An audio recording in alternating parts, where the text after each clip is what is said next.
Good morning, my followers. It's a long time since we last had a chat. It's a very long time.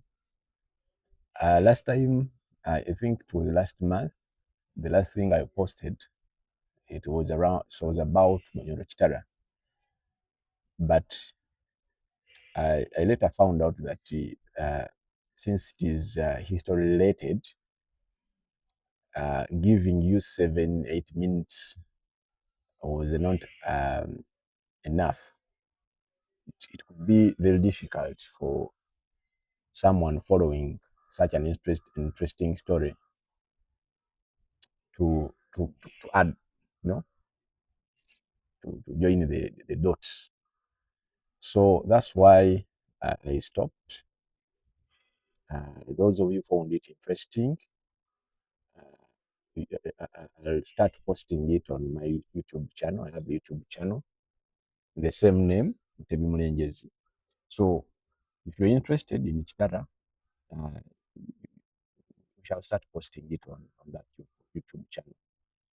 At least if you can run something for like 1 hour, like 1 hour, but 7, 8 minutes was not sufficient. It was necessary for a post. It was necessary for TikTok, but not sufficient enough. Such interesting stories require good time. It require when you prepared for at least 1 hour, so that somebody can give in their time and listen and understand. So I'm going. I told you that I'm a political analyst. I do political strategies and analysis. Uh, I have a book that I've written. I have several books that I've written. There is political insights. There is quid pro quo. So I've done a research on a number of political topics. So today we are going to start something interesting. Over a period of time, we shall be posting about these topics. Today we're going to talk about propaganda. Propaganda is a whole chapter in my Quid Pro Quo book, and I know some of you've been using this word propaganda. That is political propaganda. That person has propaganda, but without understanding actually the nitty gritties of all what does actually propaganda mean? How do we interact with it in our daily life? How does it affect us? Uh, is it only political? Because uh, propaganda is a wide topic. Is it only political? Uh, does it affect us in our personal relationships, in our communities? Does it influence um, the product that you buy? So it's something very, very, very wide that you need to look at. Propaganda is, I can call it an invisible hand. In my chapter, I said I call it an invisible hand because it is something that pushes you to do something, to make a decision without knowing that actually propaganda is at work. So, have you ever found yourself nodding to a catchy, you know, tune on a radio station, on a radio, or if you have access to, those of you who are following TikTok, you find yourself enjoying something, and only to realize that, sorry, that something was trying to sell you something. You like, for instance, the adverts on radio running. They start with some kind of music, some kind of, then later you find yourself in a situation where this whole thing is selling you something. I've seen there is a gentleman called Dr. Chimera. I think Dr. Chimera, Dr. something, is on TikTok. So there is a way nowadays they are doing their marketing. They start with something, then later they bring in a product. Oh, that is propaganda. Yes. So you find yourself um, listening to a tune, then later you find that they are trying to promote a product. They are trying to sell to you a political idea, or you might encounter a striking um, image online.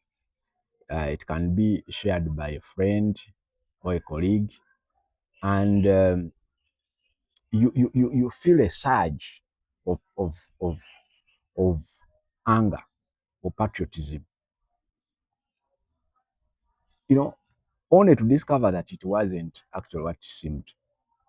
You've encountered that. There is a way political strategists play around with propaganda.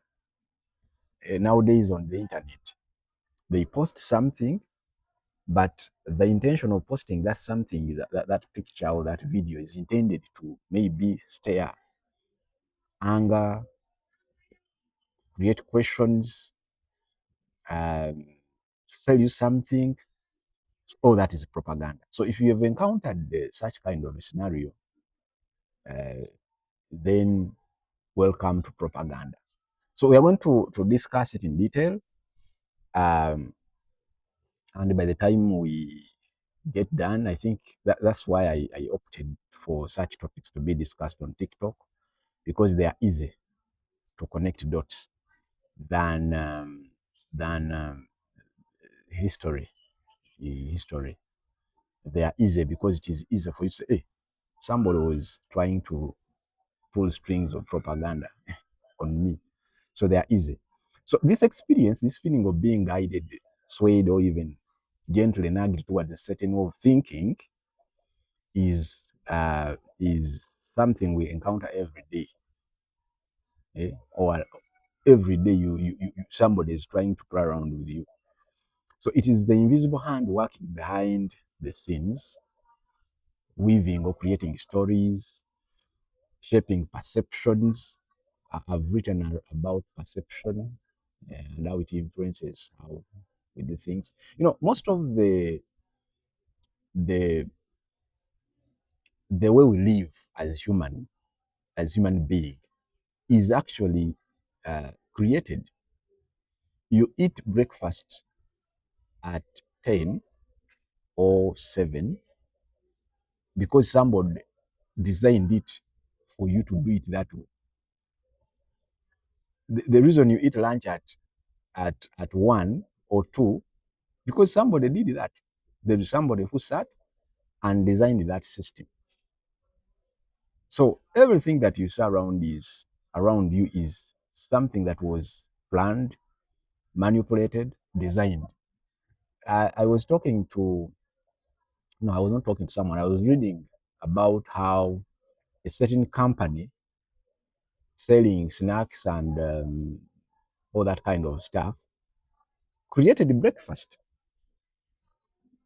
They designed something and they sold it to people. Even up to today, you find someone telling you, no, this is the best thing to do. There is a company that sold the idea that the breakfast is the best meal for you to take. That if you take breakfast, it's the best.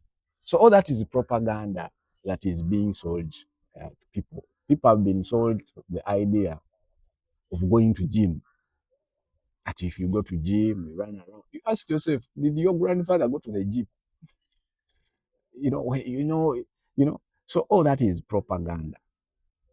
It is designed for a purpose. So whatever you do, whatever you see, uh, running around, how you live, that is propaganda. So we are going to discuss in detail this force called the propaganda. It has been around as long as the human beings have existed. It is one of the ancient tools that have been used for a long period of time. So that's what we call propaganda. And understanding it isn't just about spotting lies, because most people think that propaganda is lying. No. By the time we wind up with this discussion, we will find that actually you are a product of propaganda. Propaganda is not lying. You usually hear politicians, that is propaganda. And in that sense, this person is trying to insinuate that the other person is lying. That's not true. Propaganda is actually daily life. You see it. You sold a product because somebody is putting propaganda on you. You supporting a political party, you're doing whatever you do, you're building a certain design of a house, because somebody is there's propaganda in play. There is a story when the Indians uh, started doing business in Africa, especially in Uganda. Most of those dukas you see were started by Indians. Africans were not traders. So what the Indians did, an Indian could come in a remote area, open up a shop. I think you read about somebody called Alina Vaseline. Vaseline was the first Indian to open business here. So it's from that Indian that others started going to the rural areas. So when the Indian opened up a shop in a rural area and they are selling hardware equipment, iron sheets, cement, nails. But then our great grandfathers and grandfathers were residing, were being accommodated in grass thatched houses. So what the Indian could do, they could hire the local dancers, the traditional crew. They're called traditional crews. What? The people who do the Nandu jazz, yes, the Nandu jazz. So they could hire these Nandu jazz. Uh, those people used to, our parents used to enjoy their traditional dance. So the Indian hires the Nandrija. She comes in the trading center. They set up this, stage and start dancing, and so people could run from the rural areas to come and enjoy. So the Indian in return could get someone to go to the rural area to where these people are, where these people stay, and they could set the grass thatched houses on fire. You see, so as these people are enjoying the dancing, in the trading center or around the Indian shop, because there were a few houses. You could find that there's only one shop. The Indian sends somebody to go and set fire on the houses. So in that process, people started saying, so they started converting or changing to iron sheets.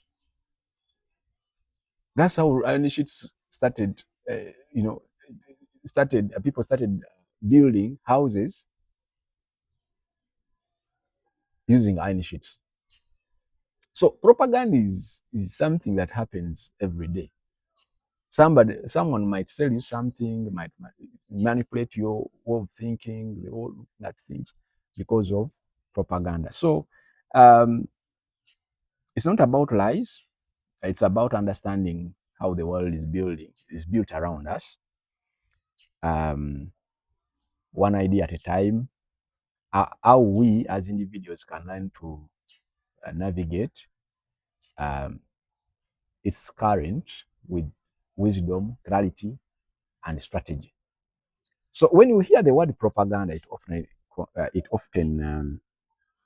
creates images. It conjures up images of shouting dictators, speeches, posters filled with angry, twisted faces. We might think of it as evil, something that only bad governments or despots, dictators used to trick people, to control people. But truly understand propaganda, we need to get past that scary, narrow idea and see it for what it truly is. So at its heart, propaganda is simply communication designed to persuade. Uh, it's a deliberate, systematic effort to influence people's thoughts, shape public opinion, to get you to believe something, feel something, or do something. Like I've told you about the Indian story, the traders, how they used to trick people. These people come in the trading center, can say a trading center for that sake, to see how the dancers are doing their thing. And then at the end of the day, they send someone there to set fire on their houses. And that's how people started to build uh, iron sheet roofed houses, because they had then they got a thought, or they got an idea that actually these ones would be difficult to be set off. Nobody could just come and set a house roofed with iron sheets on fire. So that was propaganda around, playing around. So at the art, at the art, I've told you, at the art, or at its art, propaganda is simply communication designed to persuade. It's a deliberate, systematic effort to influence people's thoughts, feelings, and actions towards a specific point of view or goal. It aims to share public opinion, to get you to believe something, feel something, or do something. That is it. It's a tool, like any tool, that can be used for many different purposes. So next time when you find somebody, when you hear a word, somebody saying propaganda, propaganda is not lie. They are not lying. It's a tool. And as I've told you, by the time we wind up with this topic, it will be an interesting ride. So next time we shall dig deeper. I think I'll post something tomorrow. If you want to learn something, give these videos, these posts time. As I've told you, I've shifted. I've going forward. Those of the people interested in the Chitara, whatever series or Chitara story, that history of Chitara and how this country we're living in came into existence. Uh, let's catch up on YouTube.